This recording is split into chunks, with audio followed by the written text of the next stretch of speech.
오늘 본문은 예수님께서 2000년 전에 초대교회에 보낸 편지 중에 하나입니다. 예수님께서 승천하신 후에 이 땅에 남아있는 사역자들은 예수님의 지상 명령을 따라서 복음을 전하기 시작했습니다. 그 결과 복음의 불모지였던 소아시아 지역에 수많은 교회들이 우후죽순으로 세워졌습니다. 에베소 교회, 서모나 교회, 버가모 교회, 빌라델비아 교회, 두아디라 교회, 사대 교회, 또 라오디게아 교회. 여러분이 잘 알고 있는 교회가 바로 복음 전도자들의 복음 위에 세워진 교회들입니다. 이 대표적인 교회 외에도 성경에 나와 있지는 않지만 소아시아 지역에 수많은 교회들이 세워진 것을 볼 수 있습니다. 이들 교회는 복음 전도자들이 전한 복음의 기쁨과 감격 위에 세워진 교회였습니다. 그러나 이들 교회의 복음의 기쁨과 감격은 오래가지를 못했습니다. 크게 두 가지 이유 때문인데요. 첫 번째로는 로마의 탄압 때문입니다. 당시 로마는 황제권을 강화하기 위해서 자국민들뿐만 아니라 로마가 점령한 속국까지도 황제 숭배를 강요했습니다. 하지만 기독교인들은 한 분 하나님만 믿는 유일신 사상을 가지고 있었기 때문에 도무지 황제를 신으로 섬길 수가 없었다는 겁니다. 그러다 보니 로마 황제는 괘씸한 기독교인들을 잡아 고문하고 감옥에 가두고 심하면 화형을 시켜 죽이기도 했습니다. 그러자 수많은 성도들이 두려움 때문에 믿음을 배신하고 교회를 떠나는 안타까운 일이 그 당시 비일비재하게 일어났다고 기록되고 있습니다. 교회의 감격과 기쁨을 빼앗아간 일은요, 여기서 멈추지 않습니다. 교회 곳곳에 이단들이 득세했기 때문입니다. 이단들은 잘못된 가르침으로 성도들을 미혹했고 또 수많은 성도들은 그로 인해서 유혹에 넘어갔습니다. 문제는 오늘날과 다르게 말씀의 사역자들이 현저히 부족했다는 겁니다. 당시 예수님께서 승천하신 후 100년이 채 되지 않았기 때문에 전문적으로 말씀 사역자를 양육하거나 또 그 어떤 교육 기관도 존재하지가 않았습니다. 그러다 보니 소수의 말씀 사역자들이 이 교회, 저 교회를 순회하면서 교회들을 돌봤습니다. 예를 들면 이번 주에는 우리 교회에서 설교를 하고 다음 주는 근처에 있는 크리스찬 교회, 그 다음 교회는 하늘빛 우리 교회, 이런 식으로 교회를 비워가면서 순회하면서 말씀을 전하고 교회들을 돌보았다는 겁니다. 이단들은요, 이 틈을 놓치지 않았습니다.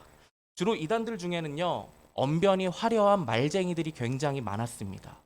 그들은 한순간에 자중을 울렸다가 웃길 수 있는 현란한 말솜씨로 좌중들을 미혹했고 수많은 성도들은 이 달콤한 말에 속아 넘어갔습니다. 이처럼 당시 소아시아 지역에 세워진 교회는요, 밖으로는 로마의 탄압, 안으로는 이단의 공격 때문에 온통 진통을 앓고 있는 상황이었다는 겁니다. 그러자 하나님께서는 로마의 탄압과 이단들 때문에 고통받고 신음하는 교회를 돌보시고 위로하시기 위해 사도 요한이라는 사람을 사용하십니다. 사도 요한은 당시 로마 황제 도미티안에 의해서 반모섬으로 유배를 가게 됩니다. 이 당시 나이가 80이 넘었기 때문에 주위 사람들과 어쩌면 사도 요한 자기 자신도 자신의 사역 인생이 반모섬에서 끝날 것이라고 아마 생각을 했을지도 모릅니다. 하지만 하나님께서는요, 80이 넘은 사도 요한을 향해 원대한 계획을 가지고 계셨습니다. 바로 사도 요한을 통해 요한계시록을 집필하는 계획입니다. 요한계시록은 사도 요한에게 하나님께서 보여주신 환상을 글로 기록한 편지입니다.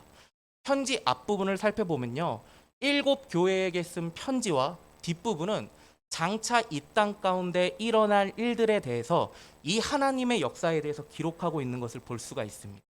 하나님께서는 지금 특별히 이 요한계시록의 두 부분 중에 앞부분의 말씀을 통해서 소아시아에 세워진 교회들을 돌보고 계시는 겁니다. 특별히 오늘 편지는요, 에베소 교회에 쓴 편지입니다. 하나님께서 사도 요한을 통해 에베소 교회에 어떤 말씀을 하셨을까요? 그 전에 당시 7교회에게 쓴 이 편지 형식을 우리가 간단하게 살펴보겠습니다. 먼저 편지를 살펴보게 되면요, 보낸 사람이 누구인지 발신인이 나옵니다. 이어서 교회에 대한 칭찬이 나오고 책망이 나옵니다. 그리고 그 교회를 향한 권면의 말씀이 나오고 그 권면의 말씀에 순종했을 때 얻게 될 약속의 복이 등장합니다. 대부분의 우리가 알고 있는 이 7교회에 보낸 편지들은요, 이런 형식을 따릅니다. 물론 당시 교회의 상황에 따라서 책망이 생략된 교회도 있습니다. 하지만 대부분의 편지는 방금 설명해드린 형식을 따르고 오늘 우리가 살펴볼 에베소 교회에 보내진 편지도 이와 같은 형식을 동일하게 따르고 있는 것을 봅니다. 먼저 편지를 보낸 발신인을 살펴보겠습니다. 오늘날에는요, 이름 3글자만 적어서 편지를 보냈지만 당시에는요, 발신인의 모습을 묘사해서 편지를 보냈습니다. 다른 교회에 편지를 보내는 모습을 살펴보게 되면요, 이 모습은 교회마다 다양하게 나타나는데요, 보통 그 교회에 필요한 믿음이나 부족한 믿음의 모습으로 예수님의 모습이 나타나는 것을 볼 수가 있습니다. 그렇다면 에베소 교회에 예수님께서 어떠한 모습으로 지금 방문하시는 걸까요? 1절입니다. 우리 다 같이 읽어볼까요? 시작.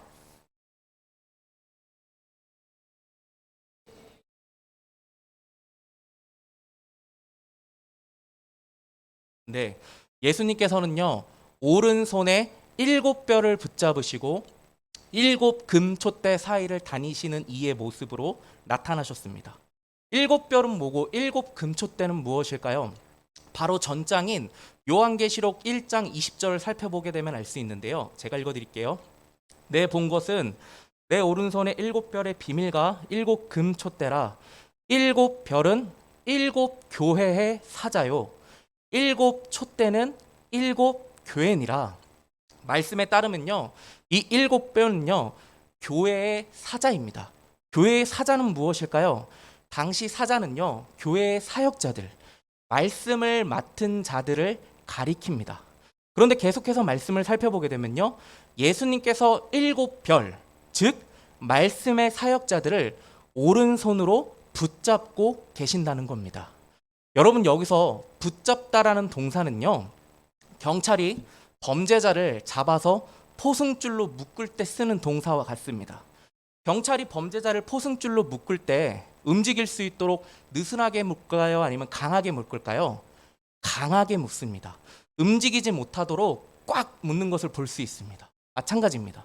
지금 예수님께서 말씀을 전하는 사역자들을, 또 교회의 리더들을 성령의 포승줄로 강하게 꽉 붙잡고 계시다는 겁니다.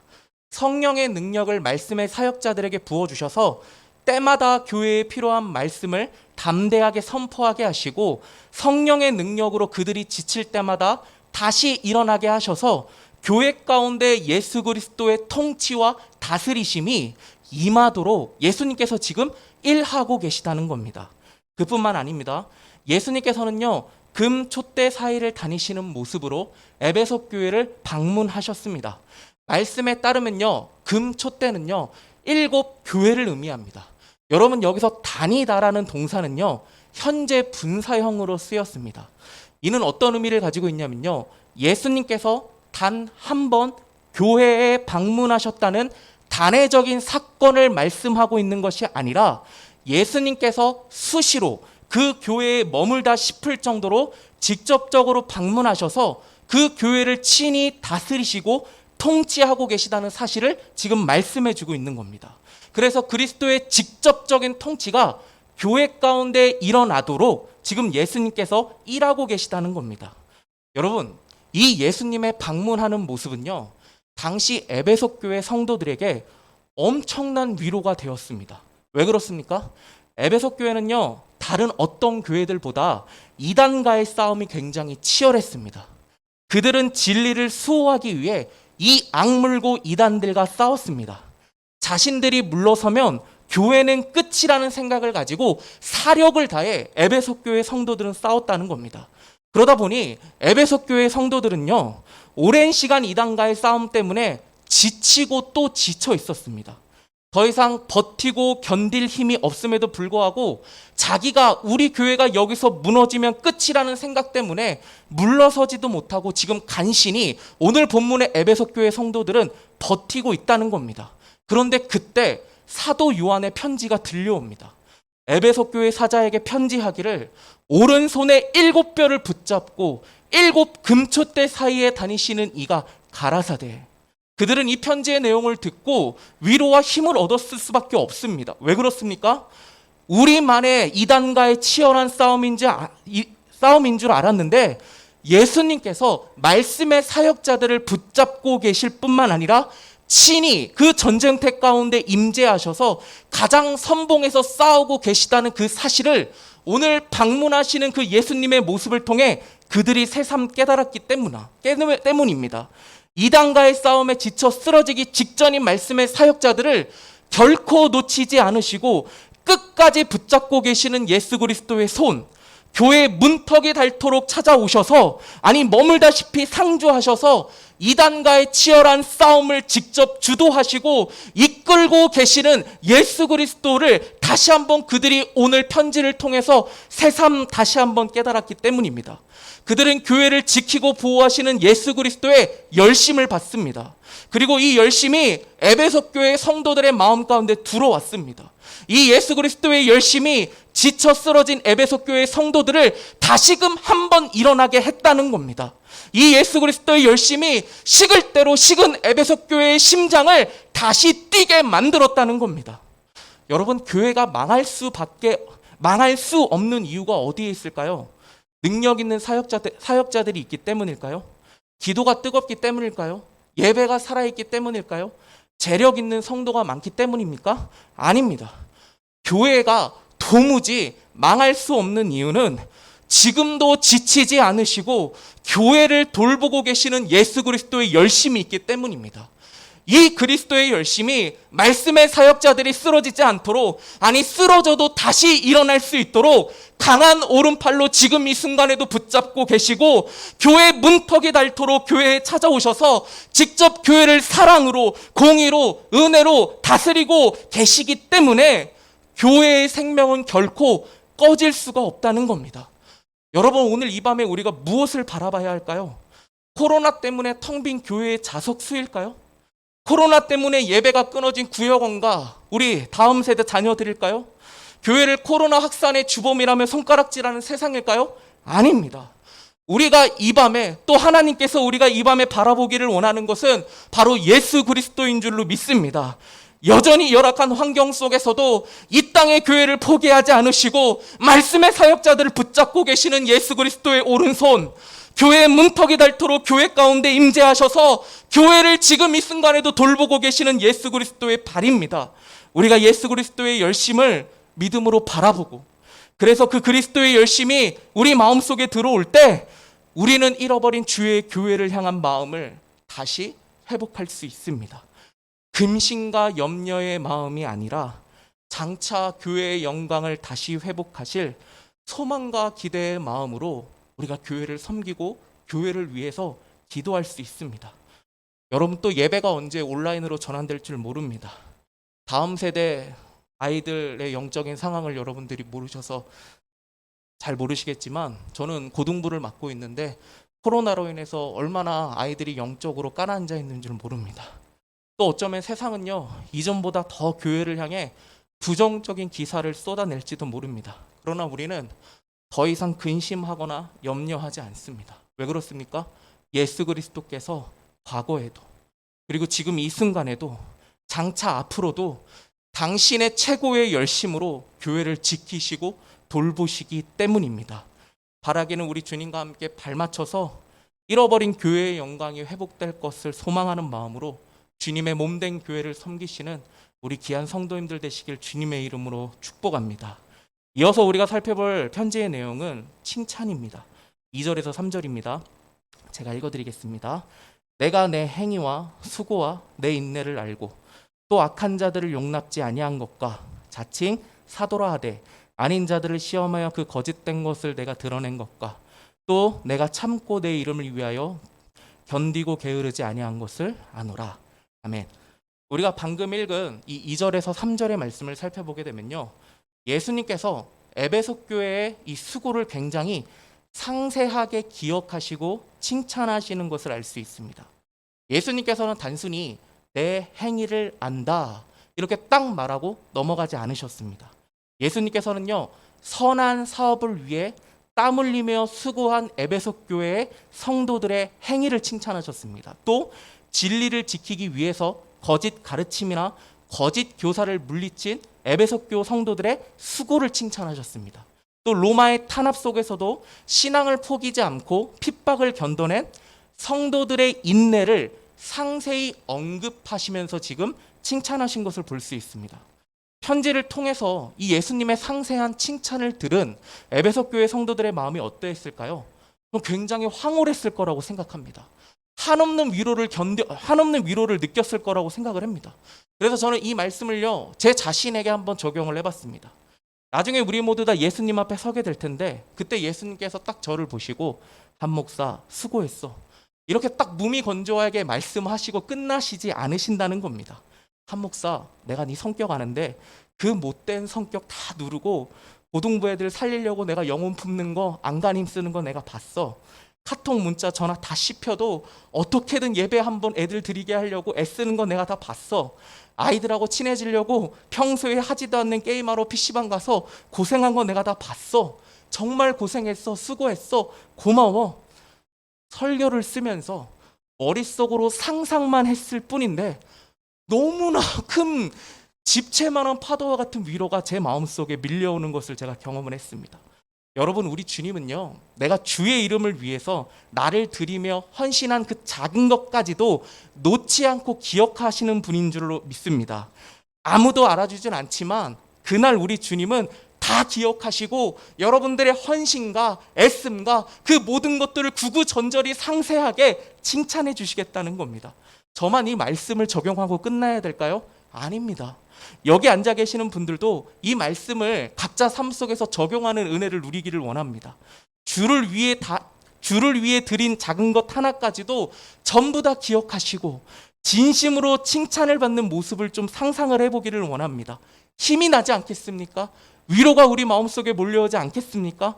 예수님 다시 오시는, 근데 우리가 지금 상상을 통해서 얻는 위로보다 예수님 다시 오시는 그날 예수님의 면전 앞에서 얼굴과 얼굴을 대하고 예수님께 직접 듣는 그 위로는 지금 이 땅에서 상상하면서 우리가 생각하는 위로와는 비교도 안 될 정도로 클 줄로 믿습니다.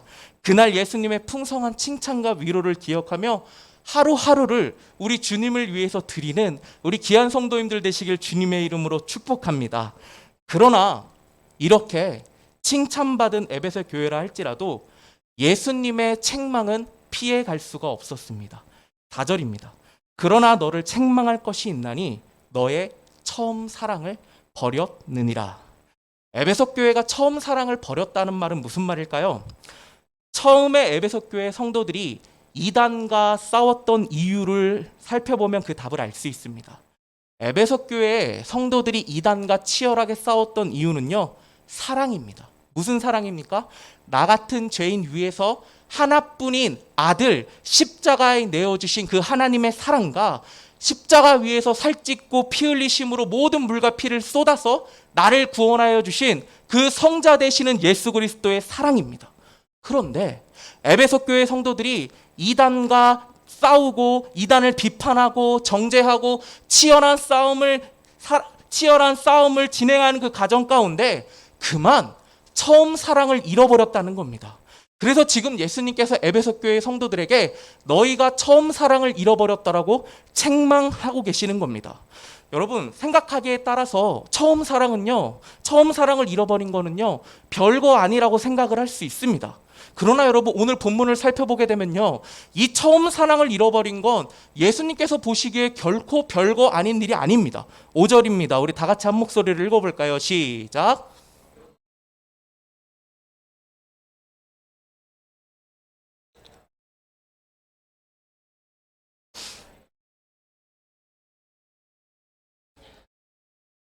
아멘. 길지만 요약해서 말씀을 드리면요, 처음 사랑을 회복하기 위해서 회개치 아니하면 뭐 하신다고요? 지금 촛대를 옮겨버리신다는 겁니다. 여러분, 촛대를 옮긴다는 무슨 말일까요? 그 교회를, 그 사람을 더 이상 하나님의 사역을 위해서 쓰시지 않겠다는 겁니다. 굉장히 충격적인 말씀이죠. 여러분, 하지만 이 말씀은요, 심판의 메시지이기도 하지만 동시에 하나님의 배려와 사랑이 담긴 말씀입니다. 왜 그렇습니까?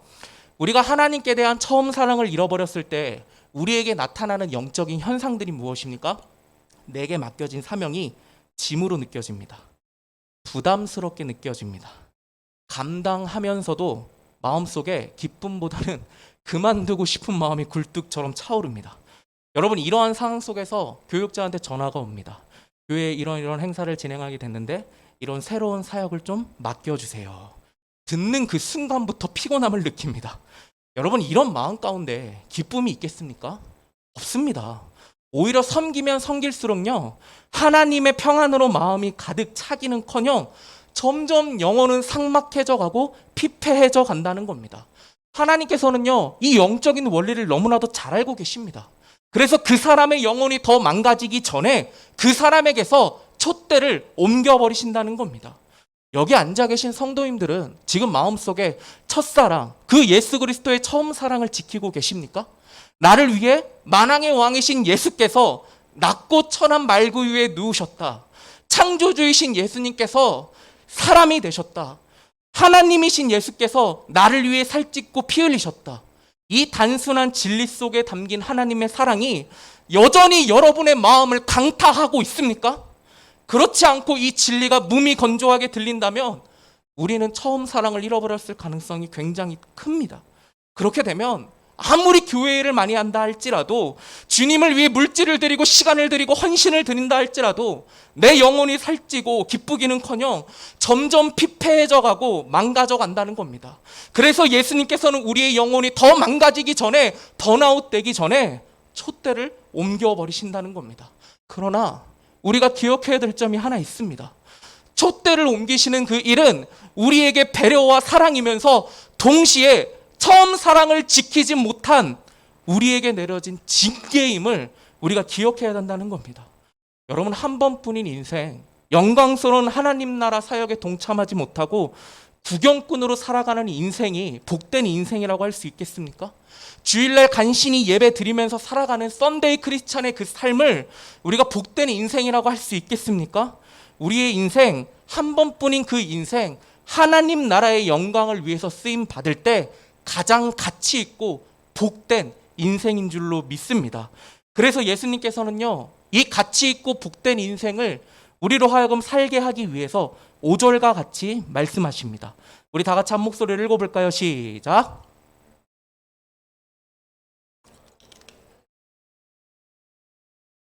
아멘.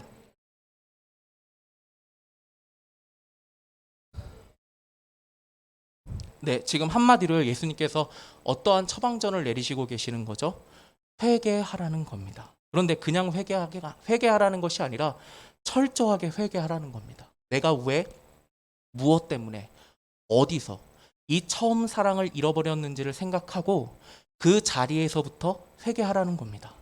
당시 이 회개에 대한 가르침은요, 6절에 나오는 니골라당의 가르침과는 정반대의 가르침이었습니다. 여러분, 니골라당은요, 공의의 하나님은 전혀 강조하지 않고 사랑의 하나님만 강조하는 이단 분파입니다.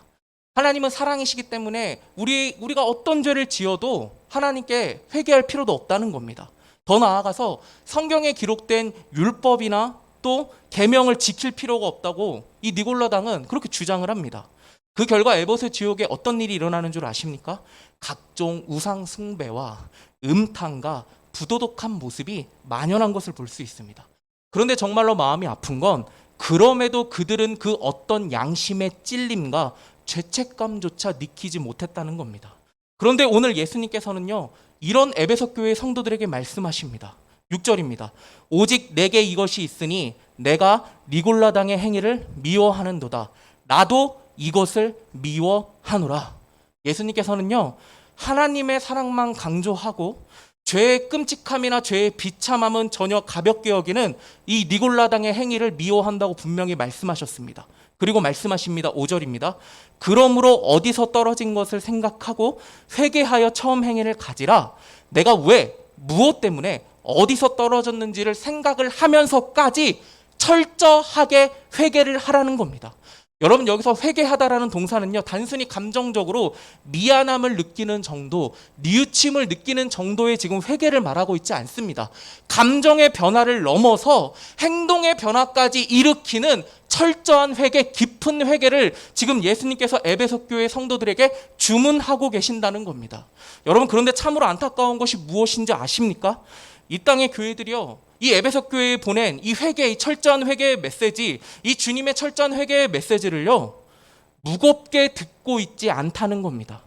여러분, 오늘날 교회들의 메시지를 한번 들어보십시오. 니골라당의 가르침과 별반 다를 바가 없음을 느낍니다. 죄 지어도 괜찮아. 우리는 어쩔 수 없어. 죄 지을 수밖에 없는 존재들이야. 하지만 회개하면 나를 사랑하시는 하나님은 나를 용서해 주셔. 교회에서 회개를 말하긴 합니다. 미안하니까 말해야죠. 그러나 죄가 얼마나 사람을 끔찍하게 만들고 비참하게 만드는지, 그 죄와 우리가 끝까지 싸워야 될 것을 교회들은 말하지 않습니다. 그저 성도들을 위로하기에 바쁘다는 겁니다. 교회들은요, 반쪽짜리 복음, 반쪽짜리 위로를 말할 뿐이라는 겁니다. 여러분, 하나님의 사랑의 목적은요, 위로가 아닙니다. 마음 따뜻하게 만드는 게 목적이 아닙니다. 하나님의 사랑의 목적은요, 우리의 거룩의 회복이고 교회의 거룩의 회복인 줄로 믿습니다. 우리가 하나님의 사랑을 경험했는데도 그 사랑이 우리 안에 있는데 내 안에 있는 그 어떤 자그마한 죄로부터의 돌이킴도 일으키지 못했다면 그건 반쪽짜리 복음, 싸구려 복음, 오늘 본문에 니골라 당이 주장하는 회개라는 겁니다. 나를 향한 하나님의 사랑은 한쪽 눈을 가리고 내 죄를 못 본 채 하시면서 가려주시는 싸구려 사랑이 아닙니다. 하나님의 사랑은요, 온전한 사랑이기 때문에 내가 인정하고 싶지 않아도 내 안에 있는 죄를 끄집어내시고 들추시고, 그래서 내 안에 있는 죄와 내가 하나님께서 직면하게 만드시고, 그러므로 인하여 내가 어떻게 이런 큰 죄를 지었을까 가슴을 치며 실토하게 만드신다는 겁니다. 그리고 다시는 그 죄의 자리로 가지 않겠다, 그 결단을 이끌어내고 자신을 올가매고 있는 죄의 사슬로부터 자유케 하시는 것이 진짜 복음, 온전한 하나님의 사랑이라는 겁니다. 이것이 에베소 교회 성도들에게 예수님께서 원하시는 회개의 모습이며 우리에게도 동일하게 요구하시는 회개의 모습인 줄로 믿습니다. 예수님께서는요, 회개하여 처음 사랑을 회복한 에베소 교회 성도들에게 한 가지 약속의 말씀을 해주십니다. 7절입니다. 귀 있는 자는 성령이 교회들에게 하시는 말씀을 들을지어다. 이기는 그에게는 내가 하나님의 낙원에 있는 생명나무의 가시를 주어 먹게 하리라. 무슨 약속일까요? 생명나무의 과실을 주시겠다는 약속입니다. 인간은요, 타락하기 전 에덴 동산에서 생명나무 실과를 먹으며 하나님과 친밀한 교제를 나누었습니다. 그런데 인간이 타락으로 인해서 에덴 동산에서 쫓겨나자 그들은 다시는 생명나무의 열매를 먹을 수가 없었습니다. 그런데 요한계시록 22장을 살펴보게 되면요, 생명나무로 나아가는 길이 다시금 열립니다. 열릴 뿐만 아니라 사람들이 생명나무에서 열리는 과실을 먹고 즐기는 모습을 보여줍니다. 여러분, 이런 관점에서 생각했을 때 이 생명나무의 열매는요, 하나님과 친밀한 교제의 회복을 상징하는 것을 알 수 있습니다. 그렇다면 하나님과 친밀한 교제는 무엇일까요? 잠언 3장 18절입니다. 제가 읽어드릴게요. 지혜는 그 얻은 자에게 생명나무라. 지혜를 가진 자는 복되도다. 이어서 잠언 11장 30절입니다. 의인의 열매는 생명나무라. 지혜로운 자는 사람을 얻느니라. 생명나무와 지혜가 병행을 이루고 있는 것을 볼 수가 있습니다. 즉 생명나무와 지혜는요, 불가분의 관계에 있다는 겁니다. 여러분, 성경에서 말하는 지혜는요, 첨단 지식의 축적이 아닙니다. 또 옳고 그름을 판별하고 선택하는 기준도 아닙니다. 여러분, 성경에서 말하고 있는 이 지혜는요, 타락 전에 아담과 하와에게 주셨고 또 우리에게 주시기를 원하시는 하나님 자신의 속성입니다. 좀 더 쉬운 말로 설명을 할게요. 하나님의 영원하심, 긍휼하심, 사랑하심, 용서하심, 자비하심, 이 하나님의 속성을 누리는 것이 바로 지혜 있는 자의 모습이고 생명나무 열매를 먹은 자의 모습이라는 겁니다. 그러니까 지금 하나님께서요, 삶 속에서 우리와 매일매일 매 순간마다 하나님을 경험케 해주시고 우리와 만나 주시겠다고 지금 말씀하고 계시는 겁니다. 여러분, 우리에게 생명나무의 열매를 주시겠다고 말씀하신 이 약속이 얼마나 큰 복입니까? 한번 생각을 해보세요. 예배뿐만 아니라 삶 속에서도 하나님과 친밀한 교제 가운데로 들어갈 수가 있습니다. 생명나무의 열매를 먹고 삶 속에서 누리는 성도님들은요, 설거지할 때도 모습이 다릅니다. 설거지를 하다가 문득 하나님의 속성 중에 하나인 하나님의 영광스러움이 이 물밀듯이 마음에 이제 들어와서 그 순간 울며 찬양하며 기도하며 설거지를 하면서 혼자 부흥회를 하는 것을 볼 수가 있습니다. 운전할 때도 다릅니다. 그리스도의 사랑이 마음을 강타해서요, 눈물 범벅으로 출근을 하고 퇴근을 합니다. 밤에 잘 때도 마찬가지입니다. 생명나무를 먹은 성도의 삶은요, 하나님과 깊은 속삭임 가운데 들어가서 스르르 잠이 듭니다. 의지적으로 기도하고 찬양하려고 노력하는 것이 아니라 내 영혼 속에서 하나님을 향한 찬양과 기도가 자연스럽게 우러나온다는 겁니다. 내 삶 속에서 하나님의 치밀한 관계 속에서 하나님의 아름다운 성품을 우리가 누리는 삶을, 그 생명나무를 먹는 그 삶을 우리가 누리게 된다는 겁니다. 여러분, 근데 놀라운 점이 무엇인 줄 아십니까? 이 놀라우신 은혜가 저와 여러분들에게 약속되어 있는 줄로 믿습니다. 그런데 너무나 많은 기독교인들이요, 오늘 말씀에서 분명히 약속하고 있는 이 생명나무의 복들을 누리지 못하는 것 같습니다. 왜 그럴까요? 오늘 듣기 싫은 말씀을 좀 제가 전할 수밖에 없는데, 본문에 의하면 회개가 약하기 때문입니다. 여러분, 우리는요, 회개의 물가로 나아가기는 합니다. 하지만 그 회개의 물가에서 손과 발만 담그면서 첨벙거리며 우리가 살아갈 뿐이지, 머리부터 발끝까지 온 영혼을 담그지는 않습니다. 손과 발만 씻을 때 느끼는 개운함과 샤워를 했을 때 느끼는 개운함이 비교조차 안 되잖아요. 우리의 영혼도 마찬가지입니다. 우리의 온 영혼이 회개의 물가에 푹 잠겨서 우리가 다시 깨끗하게 될 때, 우리의 영혼이 마치 다시 태어난 것과 같은 이전에 느껴보지 못한 그 감정을 우리가 느낄 때, 그때 생명나무를 먹으면서 누렸던 그 하나님과의 친밀감이 회복되어진다는 겁니다. 그리고 그 친밀감을 통해서 오는 하나님의 평안과 기쁨, 그로 인해서 내 영혼이 만족한 그 상태는요, 그 누구도 그 어떤 상황도 빼앗지를 못한다는 겁니다. 여러분, 우리는요, 이 하나님과의 친밀감으로 하루하루를 살아나가는 사람인 줄로 믿습니다. 그리스도인들은요, 삶의 무게가 아무리 무겁다 할지라도 고개 푹 숙이고 한숨 푹 쉬면서 살아가는 사람들이 아닙니다. 회개의 깊은 물가에서 날마다 새롭게 된 영혼으로, 거기서부터 나오는 능력으로 살아내는 사람인 줄로 믿습니다. 이른 아침부터 저녁 늦게까지 일하느라 몸에 피곤이 쩔어 있지만, 그러나 육체 안에 있는 영혼만큼은 하나님께서 주시는 기쁨과 은혜로 너무나 기쁘고 감사해서 찬양이 끊이지 않는 삶, 기도가 끊이지 않는 삶이 우리의 삶인 줄로 믿습니다.